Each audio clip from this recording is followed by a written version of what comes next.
దేవుని జనాంగమా, నేటి వాక్య ధ్యానం కొరకు మిమ్మలను ప్రేమతో ఆహ్వానిస్తూ ఉన్నాను. నేటి వాక్య ధ్యానముగా ఆదికాండము 17వ అధ్యాయము మొదటి నుండి దేవుని వాక్యాన్ని చదువుకొని ధ్యానం చేసుకుందాం. అబ్రాము 99 ఏండ్ల వాడైనప్పుడు యెహోవా అతనికి ప్రత్యక్షమై, నేను సర్వశక్తి కలిగిన దేవుడను, నా సన్నిధిలో నడుచుచు నిందారహితుడివై ఉండము. నాకును నీకును మధ్య నా నిబంధనను నియమించి నిన్ను అత్యధికముగా అభివృద్ధి పొందించేదను అని అతనితో చెప్పాను. అబ్రాము సాగిలిపడి ఉండగా దేవుడు అతనితో మాట్లాడి, ఇదిగో నేను నియమించిన నా నిబంధన నీతో చేసి ఉన్నాను. నీవు అనేక జనములకు తండ్రి వగుదువు, మరియు ఇక మీదట నీ పేరు అబ్రాము అనబడదు. నిన్ను అనేక జనములకు తండ్రినిగా నియమించి తిని గనుక నీ పేరు అబ్రాహాము అనబడును. నీకు అత్యధికముగా సంతానాభివృద్ధి కలుగు చేసి నీలో నుండి జనములు వచ్చినట్లు నియమించుదను. రాజులను నీలో నుండి వచ్చేదను. నేను నీకును నీ తరువాత సంతానమునకును దేవుడినై ఉండినట్లు నాకును నీకును నీ తరువాత వారి తరములలో నీ సంతతికి నీ మధ్య నా నిబంధనను నిత్య నిబంధనగా స్థిరపరచెదను. నీకును నీ తరువాత నీ సంతతికిని నీవు పరదేశివై ఉన్న దేశమును అనగా కనాను దేశమంతటిని నిత్య స్వాస్థ్యముగా ఇచ్చి వారికి దేవుడినై ఉండునని అతనితో చెప్పాను. మరియు దేవుడు, నీవు మాత్రమే కాక నీ తరువాత వారి తరములలో నీ సంతతియు నా నిబంధనను గైకొనవలెను. నాకును నీకును నీ తరువాత నీ సంతతికి నీ మధ్య మీరు గైకొనవలసిన నా నిబంధన ఏదనగా, మీలో ప్రతి మగవాడును సున్నతి పొందవలెను. మీరు మీ గోప్యంగా చర్మమున సున్నతి పొందవలెను. అది నాకు నీకు మధ్య నా నిబంధనకు సూచనగా ఉండను. 8 దినముల వయస్సు గలవాడు అనగా నీ ఎంట పుట్టినవాడైనను, నీ సంతానము కాని అన్యుని యొద్ద వెండితో కొనబడిన వాడైనను, మీ తరములలో ప్రతి మగవాడు మీలో సున్నతి పొందవలెను. నీ ఇంట పుట్టిన వాడును, నీ వెండితో కొనబడిన వాడును తప్పక సున్నతి పొందవలెను. అప్పుడు నా నిబంధన మీ శరీరమందు నిత్య నిబంధనగా ఉండను. సున్నతి పొందని మగవాడు అనగా ఎవని గోప్యంగా చర్మమున సున్నతి చేయబడదు, అట్టివాడు తన జనములలో నుండి కొట్టివేయబడను. వాడు నా నిబంధనను మీరి ఉన్నాడని అబ్రహాముతో చెప్పాను. మరియు దేవుడు, నీ భార్య అయిన శారాయి పేరు శారాయి అనవద్దు, ఏలయనగా ఆమె పేరు శారా. నేను ఆమెను నీకు కుమారుని కలుగజేసేదను. నేను ఆమెను ఆశీర్వదించేదను. ఆమె జనములకు తల్లి అయి ఉండును. జనముల రాజులు ఆమె వలన కలుగుదరని అబ్రహాముతో చెప్పాను. అప్పుడు అబ్రహాము సాగిలపడి నవ్వి, 100 ఏండ్ల వానికి సంతానము కలుగునా, 90 ఏండ్ల శారా కనున అని మనస్సులో అనుకునేను. అబ్రహాము ఇష్మాయేలు, నీ సన్నిధిని బ్రతుక అనుగ్రహించుము అని దేవునితో చెప్పగా, దేవుడు, నీ భార్య అయిన శారా నిశ్చయముగా నీకు కుమారుని కనును. నీవు అతనికి ఇస్సాకు అను పేరు పెట్టుదువు. అతని తరువాత అతని సంతానము కొరకు నిత్య నిబంధనగా నా నిబంధనను అతనితో స్థిరపరచెదను. ఇష్మాయేలును గూర్చి నీవు చేసిన మనవి నేను వింటిని. ఇదిగో నేను అతన్ని ఆశీర్వదించి అతని సంతానాభివృద్ధి కలుగచేసి అత్యధికముగా అతనిని విస్తరింపజేసేదను. అతడు 12 మంది రాజులను కనును. అతనిని గొప్ప జనముగా చేసేదను. అయితే వచ్చు సంవత్సరము ఈ కాలమందు శారా నీకు కనబో ఇస్సాకుతో నా నిబంధనను స్థిరపరచెదనని చెప్పాను. దేవుడు అబ్రహాముతో మాటలాడిట చాలించిన తరువాత అతని యొద్ద నుండి పరమునకు వెళ్ళాను. అప్పుడు అబ్రహాము తన కుమారుడైన ఇష్మాయేలును, తన ఇంట పుట్టిన వారందరినీ, తన వెండితో కొనబడిన వారందరినీ, అబ్రహాము ఇంటి మనుషులను ప్రతి వానిని పట్టుకొని దేవుడు తనతో చెప్పిన ప్రకారం ఆ దినమందే వారి గోప్యంగా చర్మమును సున్నతి చేశాను. అబ్రహాము గోప్యంగా చర్మము సున్నతి చేయబడినప్పుడు అతడు 99 ఏండ్ల వాడు. అతని కుమారుడైన ఇష్మాయేలు గోప్యంగా చర్మము సున్నతి చేయబడినప్పుడు అతడు 13 ఏండ్ల వాడు. ఒక్క దినమందే అబ్రహామును అతని కుమారుడైన ఇస్మాయేలును సున్నతి పొందిరి.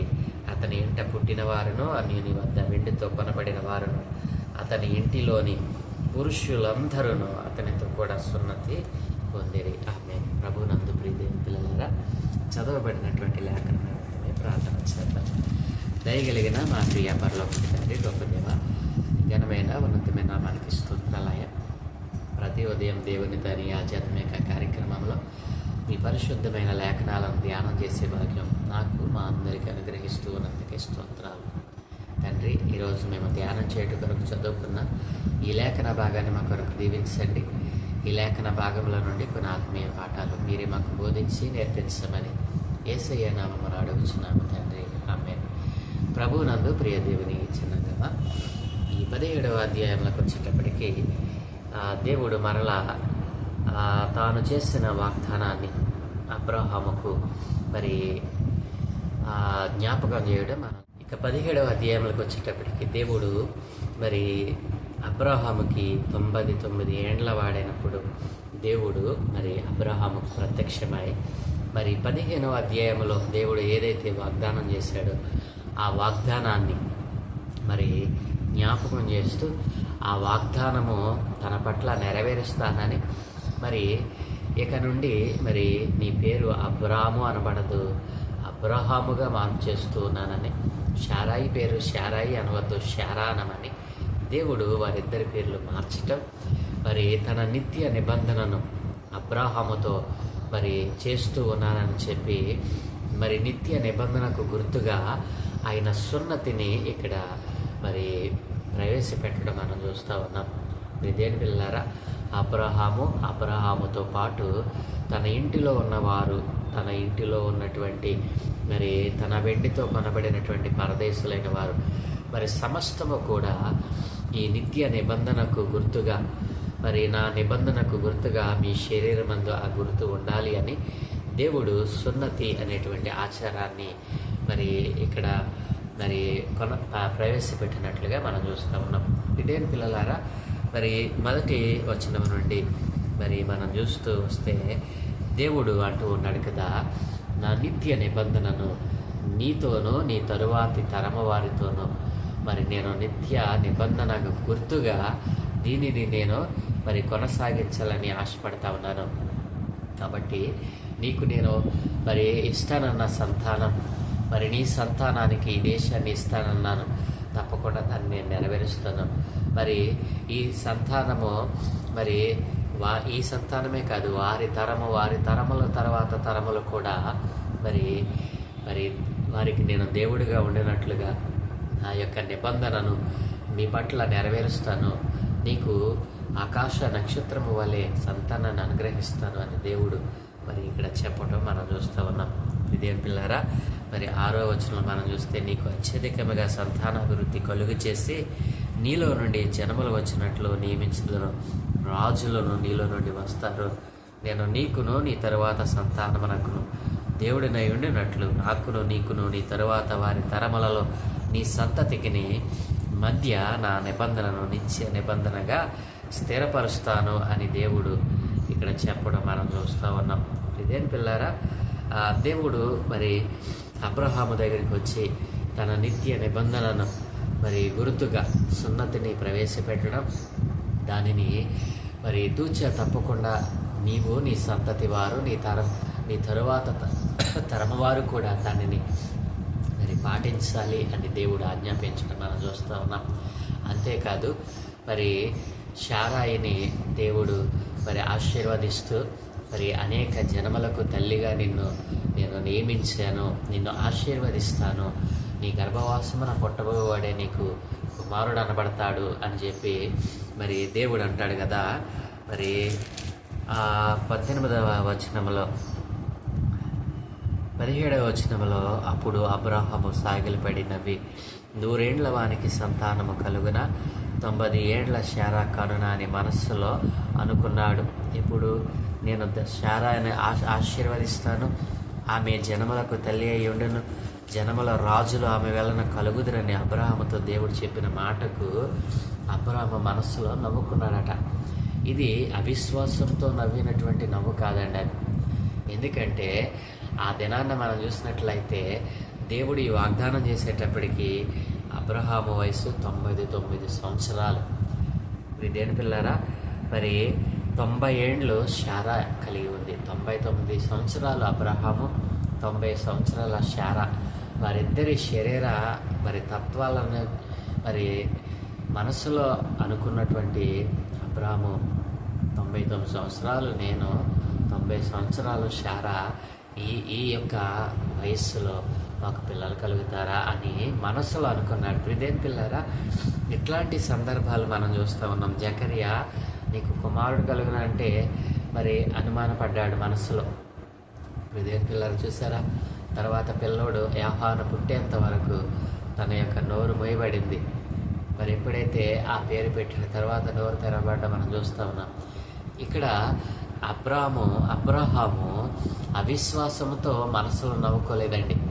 వారి శరీర తత్వాన్ని బట్టి మనస్సులో నవ్వుకున్నాడు తప్ప దేవుడు చెప్పిన దానికి మరి అపహాస్యంగానో అవిశ్వాసంతోనో నవ్వలేదని ఇక్కడ మనం జ్ఞాపకం చేసుకోవాలి. చాలామంది చాలా రకాలుగా దీనిని కోడి చేస్తూ ఉంటారు. అయితే అబ్రహాము అట్లా అవిశ్వాసంతో నమ్మి ఉంటే దేవుడు అబ్రహాముతో తన నిత్య నిబంధనను చేసుకునేవాడా?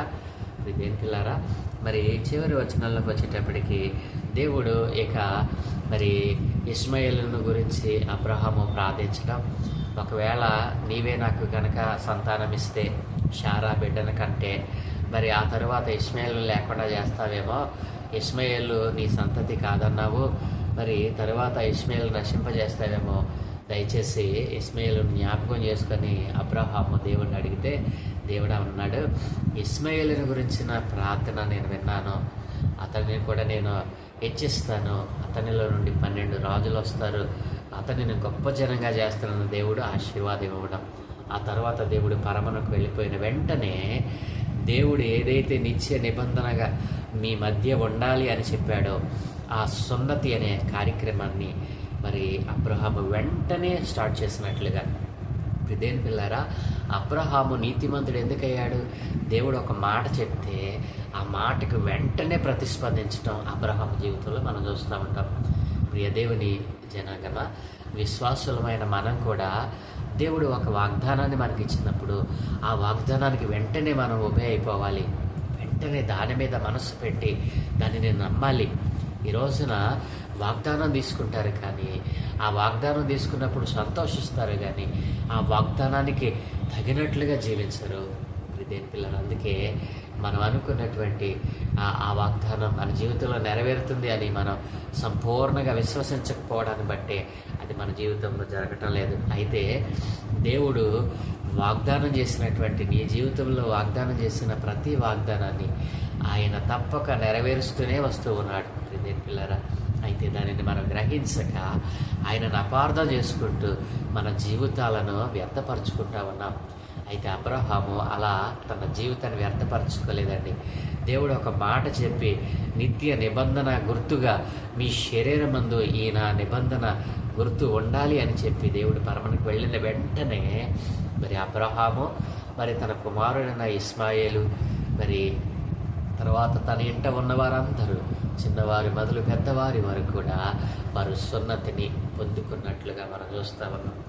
దేని పిల్లారా, సున్నతి అంటే ఏమిటి? మరి మనం చూసినట్లయితే మర్మాంగపు అవయవం యొక్క చివరి మరి ఆ యొక్క స్కిన్ను తొలగించడమే సున్నతి. దేని పిల్లారా, అది దేవుడు ఎందుకు ఏర్పాటు చేశాడు? ఇది ఎందుకు దేవుడు వారికి మరి నిత్య మరి ఆ నిబంధన గుర్తుగా మీ శరీరమందు ఇది ఉండాలి అని దేవుడు ఎందుకు మరి చెప్పాడు అని మనం ఆలోచన చేస్తే, సున్నతి అనే ఆచారం గురించి పరిశీలిస్తే మర్మాంగపు మొదటి చర్మాన్ని తొలగించడాన్ని సున్నతి మనం అని అంటాం. దేని పిల్లారా, మరి దేవుడు ఎందుకు మరి తన నిబంధనకు గుర్తుగా ఇలాంటి ఆచారాన్ని మరి ప్రవేశపెట్టాడనే సందేహం చాలామందికి కలుగుతుంది. మరి విశ్వసించిన వారు, రక్షింపబడిన వారు అందరూ మరి ఈ రోజున కూడా అలా చేయాలా అని మరి చాలా అపోహపడుతూ ఉంటారు. దేని పిల్లారా, మరి కొందరు మూర్ఖులు అయితే ఈ విషయంలో ఎగతాళి కూడా చేస్తూ ఉంటారు. మరి ఈ ఆచారం ఎందుకు ప్రవేశపెట్టబడిందో అర్థం చేసుకోవాలంటే అబ్రహాము ఇస్సాకును కనేసరికి మరి అతని శారీరక పరిస్థితి ఎలా ఉందో మనం జ్ఞాపకం చేసుకోవాలి. ఇదేం పిల్లారా, అబ్రహాము మరి ఇస్సాకును కనే నాటికి మరి 100 ఏండ్ల వయస్సు గలవాడు. మరి అట్లాంటి మృతతుల్యమైనటువంటి మరి శరీరం కలిగిన అబ్రహాము మరి ఆ శారా వారిద్దరి జీవితాలు మనం చూసినట్లయితే హెబ్రీ 11:12 ప్రకారం ఇస్సాకును కనే సమయానికి అబ్రహాము శరీరం మృతతుల్యంగా ఉంది. అంటే సహజసిద్ధంగా కుమారుడిని కనే పరిస్థితి అబ్రహాము వయస్సు మరి అబ్రహాముకు లేదు. అతనికి మరి సహజసిద్ధంగా కుమారుని కనేటువంటి పరిస్థితి వయసు అతనికి లేనేలేదు. మరి ఆదికాండం 17:17 మనం చూస్తే అది మనకు అర్థమవుతా ఉంది. అయినప్పటికీ దేవుని వాగ్దానాన్ని బట్టి అతనికి సంతానం కలిగి ఆ సంతానము ఆకాశ నక్షత్రాల వలె విస్తరించబోతుంది. కాబట్టి ఆ సంతానము అన్ని జాతుల్లా మేము మా పితరుడి మరి అబ్రహాము యొక్క సహజ పురుష శక్తిని బట్టి మరి జన్మించిన వారం కాదని దేని పిల్లలు ఆలోచన చేశారా? ఈ సున్నతి అనేటువంటిది ఎందుకు దేవుడు మరి నిత్య నిబంధనగా ఉంచాడు అని అంటే, దేవుడు ఒక ఆలోచన ఒక విధానాన్ని ప్రవేశపెట్టాడంటే దానిలో ఎంతో గూఢమైన అర్థము మరి గూఢమైన భావం దాగి ఉంటుంది. ఇదేం పిల్లారా, అబ్రహాము సంతానము ఆకాశ నక్షత్రాల వలె విస్తరింపజేస్తానన్న దేవుడు మరి అబ్రహాము వయస్సును మనం పరిశీలన చేస్తే ఆ మాట అనేటప్పటికీ అబ్రహాముకి 100 సంవత్సరాలు, మరి శారాయి కూడా 90 సంవత్సరాలు దాటి మరి వారు దాటినటువంటి వ్యక్తులుగా మనకు కనపడతా ఉన్నారు. అలాంటి మృతతుల్యమైనటువంటి అబ్రహాము శరీరములో అబ్రహాముల నుండి అబ్రహాము యొక్క పురుషత్వమును బట్టి మరి ఆ సంతానం రాలేదు అని మిగతా తరం వారు తెలుసుకునేటట్టు విధంగా మరి ఈ సున్నతి అనేటువంటి దానిని దేవుడు ప్రవేశపెట్టాడు. అంటే దీని అర్థం మరి అబ్రహాము యొక్క పురుషత్వమును బట్టి తన శక్తిని బట్టి ఆ సంతానం కలిగింది అని కాకుండా దేవుడే మరి తన అధికారముతో తన బలముతో మరి మృతతుల్యమైనటువంటి అబ్రహాముల నుండి దేవుడే ఆ సంతానాన్ని విస్తరింపజేశాడు. అబ్రహాము యొక్క పురుష శక్తిని బట్టి ఆ సంతానం కలగలేదు. దేవుని నిత్య నిబంధనకు గుర్తుగా దేవుడే ఆ సంతానాన్ని ఆయన అధిక బలము చేత ఆయన యొక్క కృప చేత దానిని విస్తరింపజేశాడని ప్రజలు తెలుసుకోవాలని చెప్పే ఈ సున్నతి అనే దానిని ప్రవేశపెట్టాడు తప్ప మరి వేరొకటి కాదు అని మనం జ్ఞాపకం చేసుకోవాలి. కాబట్టి ప్రియదేని పిల్లరా, సహజ పురుషత్వ శక్తిని బట్టి జన్మించిన వారం కాదని దేవుని నిబంధనను బట్టి మేము జన్మించి ఎంతలా విస్తరిస్తున్నామని జ్ఞాపకం చేయడానికే, లేక తన జన్మకు విస్తరణకు మూలమైన దేవుని యందు అతిశయించడానికే ఈ ఆచారము, ఈ సున్నతి అనే ఆచారం ప్రవేశపెట్టబడింది తప్ప మరి వేరొకటి కాదని మనం అర్థం చేసుకోవాలి. కాబట్టి ప్రియదేని పిల్లారా, మరి దేవుడు చెప్పిన మాటకు వెంటనే ప్రతిస్పందించిన వ్యక్తిగా అబ్రహాము కుటుంబం కనబడతా ఉంది. అందుకే దేవుడు అబ్రహామును మరి ఆశీర్వదించాడు. నీతిమంతుడిగా మరి ఆయనే సాక్ష్యం ఇచ్చాడు. కాబట్టి ప్రియదేని పిల్లలారా, దేవుడు ఒక మాట చెప్తే ఆ మాటకు విధేయత చూపి వెంటనే ప్రతిస్పందించడం విశ్వాస యొక్క లక్షణమై ఉండాలి. అబ్రహాము ఆ పని చేశాడు. అబ్రహాముతో దేవుడు నిబంధన చేసుకుంటూ ఉన్నాడు. నిబంధన గుర్తుగా ఇది నీ శరీరంలో ఉండాలి అన్నాడు. అబ్రహాము వెంటనే దానిని చేసి చూపించాడు. ఇదే పిల్లారా, మరి సున్నతి చేసేటప్పుడు మరి ఇప్పటిలాగా ఆనాటి కాలంలో ఎనస్థీషియా అనేటువంటిది, అంటే మరి ఆ యొక్క చర్మము తొలగించేటప్పుడు నొప్పి మనకు కలగకుండా ఉండటానికి ఇచ్చేటువంటి ఆ ఎనస్థీషియా అనేటువంటి పద్ధతి లేదు. అయినప్పటికీ ఆ దినాలలో మరి ఆ గోప్యంగ చర్మము మరి తొలగించబడుతున్నప్పుడు ఎంతో బాధ అనుభవించేటువంటి పరిస్థితి ఉండవచ్చు. అయినప్పటికీ దేవుడు చెప్పాడు కాబట్టి మరి అబ్రహాము అతని కుమారుడు మరి అతని ఇంటి వారందరూ కూడా కొన్ని దినాలు ఆ బాధను నొప్పిని అనుభవించి ఉంటారు. ఇదే పిల్లరా, నొప్పి అయినా బాధ అయినా విశ్వాసులమైన మనం ఏం చేయాలంటే దేవుడు ఒక మాట చెప్తే దానికి మనము కట్టుబడి ఉండాలి. ఆ మాట ప్రకారం మనం చేయాలి. ఎప్పుడు వెంటనే దేవుడు చెప్పిన వెంటనే ఆ పని చేశాడు అబ్రాహాము. మరి నొప్పి అయినా బాధ అయినా భరించాడు. మరి విశ్వాస జీవితంలో విశ్వాసులైన మనందరికీ కూడా ఒక్కొక్కసారి ఆయన బాధల గుండా, నొప్పి గుండా, బాధల గుండా, మరి శ్రమల గుండా నడిపిస్తాడు. అయినా మనం మరి వేదన చెందకూడదు, మరి అధైర్యపడకూడదు. మరి అబ్రహాము లోబడినట్లుగా, అబ్రహాము మరి ప్రతిస్పందించినట్లుగా దేవుని యొక్క ఆజ్ఞకు, ఆయన మాటలకు, ఆయన నిబంధనకు మనం కట్టుబడి ఉండాలి. అబ్రహాము ఏ రీతిగా దేవుని మాటకు ప్రతిస్పందించాడు, వెంటనే ఆ కార్యాన్ని చేశాడు. విశ్వాసులమైన మనం కూడా దేవుడు ఒక పని ఆ పనిని మనం చేయడానికి, వెంటనే దానిని కొనసాగించడానికి, ఆ క్రియ చేయడానికి మన మనసులను సిద్ధపరచుకుందాం. అబ్రహామును దీవించిన దేవుడు మనలను కూడా దీవించడానికి ఇష్టపడుతూ ఉన్నాడు. అబ్రహాము నీతిమంతుడిగా ఎంచబడ్డాడు. నిన్నును నీతిమంతుడిగా ఎంచడానికి ఆయన ఎంతగానో కృప కలిగిన దేవుడు. మరి నీవు కూడా అబ్రహాము వలె ప్రతిస్పందిస్తావా? మరి అబ్రహాము నమ్మినట్లుగా నీవును నమ్ముతావా? నీ నమ్మిక నీకు రక్షణను, మరి నీ నమ్మిక నీకు ఆశీర్వాదాన్ని తెచ్చిపెడుతుంది. ఇది నమ్మితే నాతో కలిసి చిన్న ప్రార్థన చేయగలిగిన తండ్రి, కృపగలిగిన దేవా, మీ ఘనమైన ఉన్నతమైన నామానికి స్తోత్రాలయ్యా. 17వ అధ్యాయంలో మరలా నీవు ప్రత్యక్షమై ఆయన అబ్రహాముకు ఆయన నీ నిత్య నిబంధనను నీవు చేసుకున్నావు నాయన. నీ నిబంధనకు గుర్తుగా నీ శరీరమందు ఇది ఉండాలి అని చెప్పిన వెంటనే ప్రతిస్పందించిన అబ్రహాము అయ్యా ఇదిగో తండ్రి అనేక జనములకు తండ్రిగా నియమించబడ్డాడు. శారా కూడా అనేక జనములకు తల్లిగా నియమించబడింది నాయన. ఇదిగో తండ్రి, ఇదిగో దేవా, నీవు చెప్పిన మాటకు ప్రతిస్పందించిన తీరు అబ్రహాము జీవితంలో మేము చూస్తూ ఉన్నాం. అయా నీ ప్రత్యక్షత కలిగినటువంటి వ్యక్తి అయా ఎలాగునా నీ మాటకు లోబడ్డాడో, ఈ రోజున రక్షింపబడిన విశ్వాసుల సహితము మేము కూడా నీ మాటకు లోబడినట్లుగా వెంటనే ప్రతిస్పందించే మనస్సు అయ్యా ఇదిగో రక్షింపబడిన వారికి, రక్షింపబడని వారికి కూడా ఈ రోజునే నూతనముగా మీరు పుట్టించమని అయ్యా మీరు అక్కడ అతి సమీపముగా ఉంది నాయన. అనేక సూచనలు మేము చూస్తూ కూడా అయ్యా నిత్యుడైన, సత్యవంతుడైన, నిజ దేవుని ఎరుగని వారు అనేక మంది నశించిపోతూ ఉన్నారు. వారందరూ రక్షింపబడాలి, మీ నామమును అంగీకరించాలి నాయన.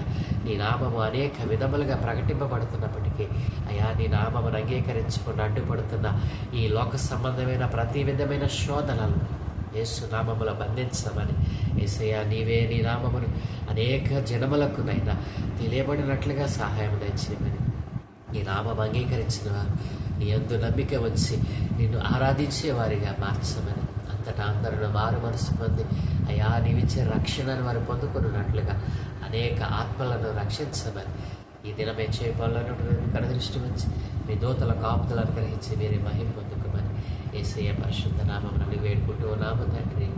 ఆమేన్, ఆమేన్, ఆమేన్.